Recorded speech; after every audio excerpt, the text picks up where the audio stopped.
you guys, welcome back to my channel, and today I want to talk to you about my alopecia story. It is a little bit of Hashimoto's going to be thrown in there as well because it's interconnected, but you know, I really want to talk to you guys about that because when I first started dealing with these symptoms, there wasn't a lot of information out there in the form of YouTube videos. I didn't really get to see a lot of people's progression or regression or what it was that they were going through or how they were going through it.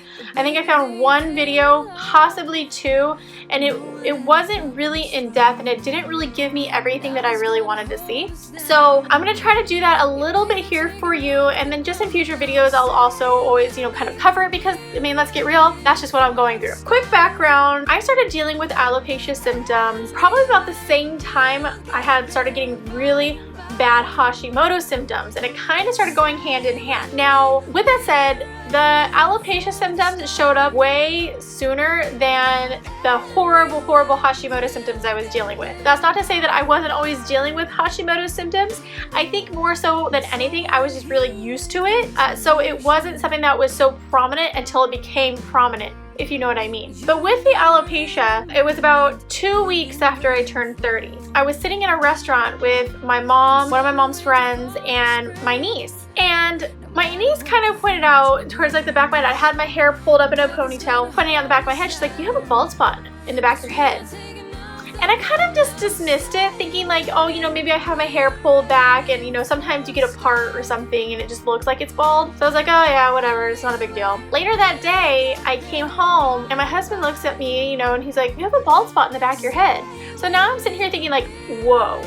Okay, that's two people less than a few hours telling me I have a bald spot in the back of my head. What the heck? Okay.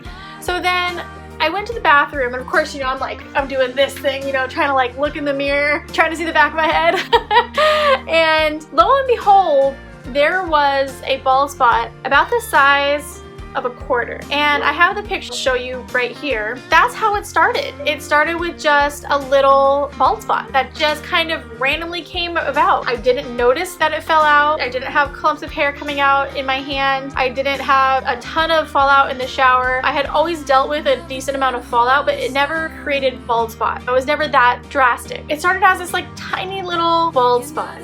And then from there, it quickly grew out of control. I think for the first 3 days, I bawled my eyes out. And it wasn't for the fact that I lost my hair, it was for the fact of knowing something was wrong inside my body. And I was scared, and I didn't know what was going on. I didn't know where to turn. I didn't know what to think. But the third day, I remember telling myself, no, pick yourself up. This is not happening. You are not going to roll over. You are not going to let this continue happening. You need to find answers. And so that's when I started kind of diving down into it. Well, shortly after, maybe a week after my alopecia showed up, I started getting really bad symptoms. My chest started hurting so bad. I started getting these like crunching pains in my chest. I was sleeping for 12 to 15 hours, waking up, not feeling rested, doing what I had to do and coming back home, going right back to bed. Or I would sleep for maybe a few hours, if at all, and be up for 2 to 3 days straight because I've had just this intense insomnia.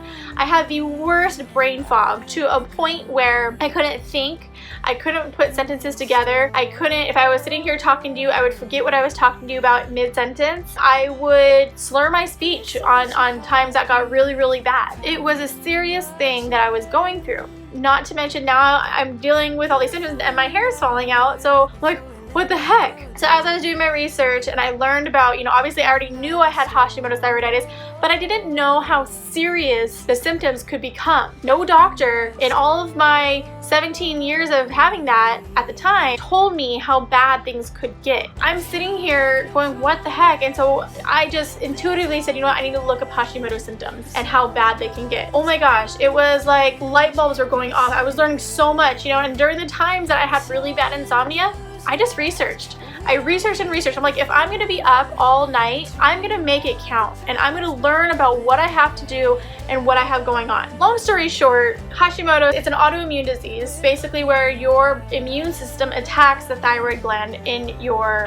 throat. Learning that, I learned that once you have one autoimmune disease, it can turn into another and another and another if you let it continue on the path that it's going on. What I ended up getting is alopecia areata. That is another autoimmune disease that started starts to attack your hair follicle. It can either be temporary or it can be permanent. So far in my case, it's been temporary because I've had regrowth, but the problem is that you can have reoccurring hair loss. It can grow back and then you can lose it all again, which is kind of something that I'm dealing with right now in this moment. Now, I've never had full hair regrowth. That small bald patch, it grew longer, and then it grew more, and then it started to spread. Another patch up here formed on my left side. I lost probably about 40 to 50% of my hair on my left side.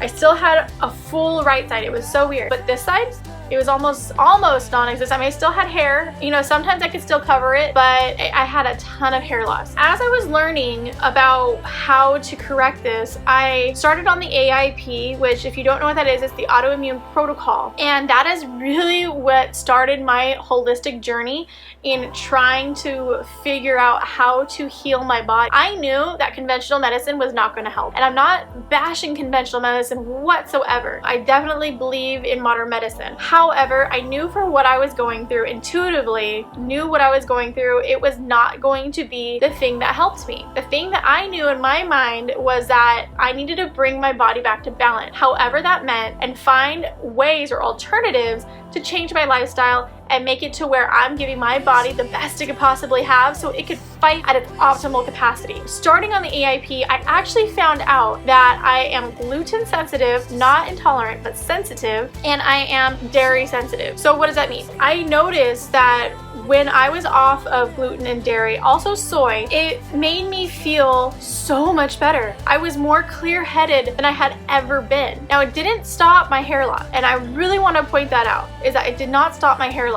My hair loss continued even while I was on the AIP, but it did slow it down. It did slow it down, and it did start helping to see some regrowth. Now, when it came to gluten, I found that when I tried to reintroduce it back into my diet, I would get horrible headaches. I would get the brain fog coming back. When you experience brain fog for any point in time and you finally get that clear-headed, like picture perfect 20/20 vision, clear, perfect, you know, whatever, and then you go back and you experience that brain fog again, you don't want any part of that. For me, I found that gluten did that to me. Everything I eat is a substitute for gluten. Second is dairy. I found that when I had dairy, I had a lot of digestive upset. I found that I would get more bloated. I would have a lot more water retention. I would just feel really inflamed. And then also, interestingly enough, is that I noticed when I would eat dairy product, my hair would fall out at such a rapid rate. And I tried this a few times where I was really using myself as a guinea pig, and I was really trying to go out this in kind of more of a scientific route. And sure enough, every time I reintroduced dairy back into my diet, massive hair loss. Massive. I mean, where I was pulling clumps out in the shower, 15 to 30 strands at a time, if not more. Going forward, I stayed away from dairy. I drink coconut milk. You know, that's really the basis of like anything dairy that I do.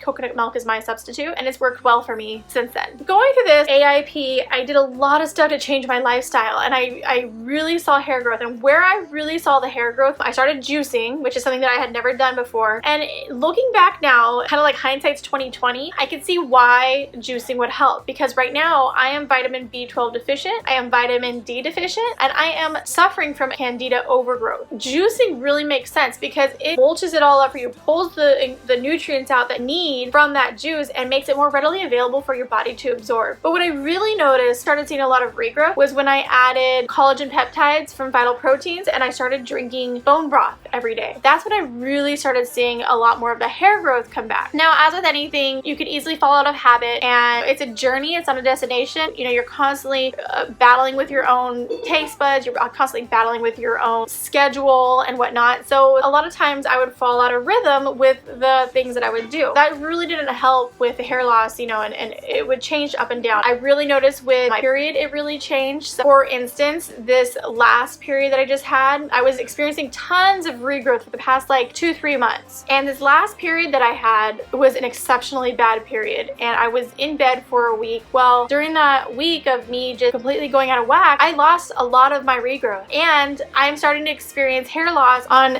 this whole side, which I wasn't experiencing up until like a few months ago. So a few months ago, this all grew back, and then I started losing hair on this right here. So I have hair loss all in through here, which I'll show you guys in a minute. Unfortunately, with this last period, it grew to here and it started receding back. The other thing that kind of sucks about this last period is that I got a new spot right on the top and a new spot back here. It is what it is. It's a journey, and it's something that, you know, I just know that it's something that I'm gonna have to deal with and work through. The point being is that you can experience regrowth, and while it's so frustrating when you experience hair loss again, just know that there's a reason for it, and your hair loss is a symptom to a deeper rooted issue that you have to work through, you have to find out, and that's actually the process of what I'm doing right now. So I'm gonna show you some slides really quick of my hair loss and the how it regressed or progressed or however you want to call it. So once it started from that little spot, and then it grew bigger, and then it grew bigger, and then I started getting hair growth back, and then it started shrinking, and it started shrinking. Well, it moved to this side, and it started as a little tiny dot, and then it grew in like a week, and then it grew, and then it grew more. And so that is just kind of how it goes. So I'll show you really quickly. You know, I'm not, like I said, I don't get embarrassed easily, and it's just one of those things that it is what it is. It's a reality, and what are you gonna do? You know, it's just life. So I want to show you what it is that how it looks now, because I plan on updating you guys and showing you any progress or what it is that I'm doing that is working or what is not working. I just wish that I had these videos when I first started dealing with all this stuff, because it would have probably helped me tremendously, and it would have probably had accelerated my regrowth more than I experienced over the last 3 years. So let me show you that real quick. Okay, so like I said, it first started on the left hand side, and it started back here in the back of my head, and I lost pretty much, it didn't come forward, but it went backward. My hair is really long right now. This right here is all my original hair. I have not cut this in probably 2 years because I was experiencing regrowth. I was waiting for all the regrowth to come back so that I could cut my hair, because I'm planning on cutting my hair extremely short so that way all the hair can grow back together and it looks, you know, more uniform. So right now I just have this rat tail of hair that has been my old hair for a couple of years now. So all of this right here that you see is all regrowth, all of this. And it's really short, as you can see, like all of this is short compared to this. That is all regrowth. So all of this had fallen out and had regrown out. Anything short you see. Then, you know, it all, like I said, it all grew back.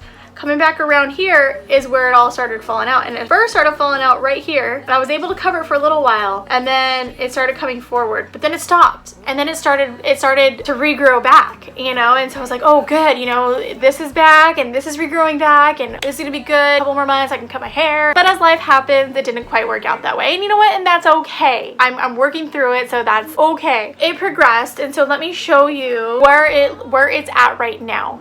It is completely to the front. So before, it was only to right here, and all of this fell out just in the past, I want to say, week. So that is one spot. You know, all of this started to grow back because this had fallen out previously. All of this started growing back while it fell out again. However, as you can see, all of this was also missing, and it's regrowing back.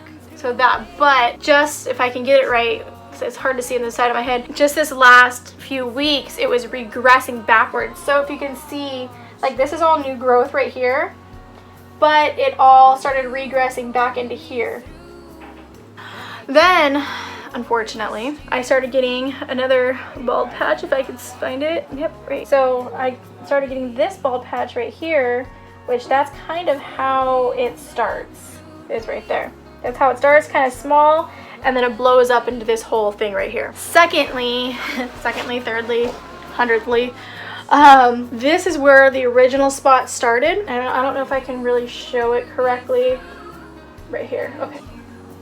This is where it originally started. So it's just kind of falling out right where it originally started. If you are dealing with this, if you are dealing with alopecia, if you are dealing with Hashimoto's, please do not get discouraged. Get into that fight mode, get into that warrior mode, and really start figuring out what it is that is causing all of your symptoms to flare up. This is a symptom.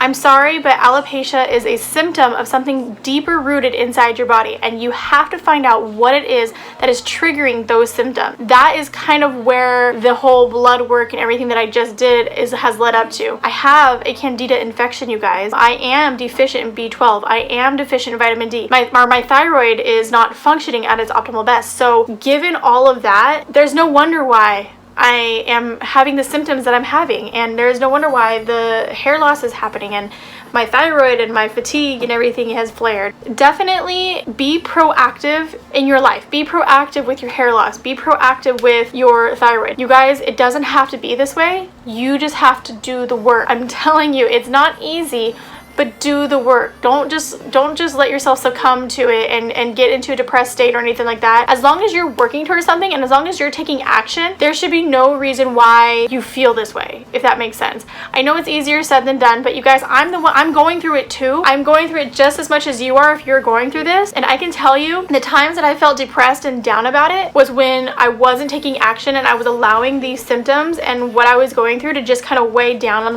my heart and weigh down on my soul and just be a weight on my shoulders. But the times that I'm taking action, like right now, I am so pumped up. I am so on fire. I am like my own cheerleader. I want to see the progress. I want to see the progression, and I want to see how things work. And I think when you start getting more of an inquisitive mind into how things are going to work, or if this protocol is going to work, or if this supplement might help you, if you get excited about it, not in a way where you have hope in such a way that it deflates when something doesn't work, but you have such a sense of, let's try this, let's see it work. You know what? That didn't work. Okay, let's go back to the drawing board. Let's try this. Let's try that. I think you have to have fun with it. That's really where it's at. I know it's horrible. It's horrible to go through and it's horrible to experience, but if it is what it is, have fun with it. Have fun with it. Just go through the motions. Just see what you can do to make it better. See what you can do to be your own scientist, be your own advocate. That's the one thing that's helped me push through all of this, is having an inquisitive mind and seeing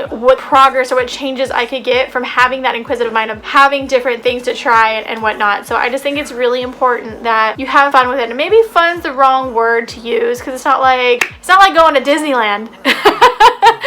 But you have to be invested. Maybe that's more of the right word. Invest in yourself. Alright, you guys, that's just it for now. If you like this video, please give it a thumbs up because it really helps support my channel. Please subscribe if you want to see future videos from me, and hit that bell to get notifications when I do upload new videos. Thank you guys so much for watching this video. Love you so much. Bye. If someone's pouring up a drink, I'm calling shot.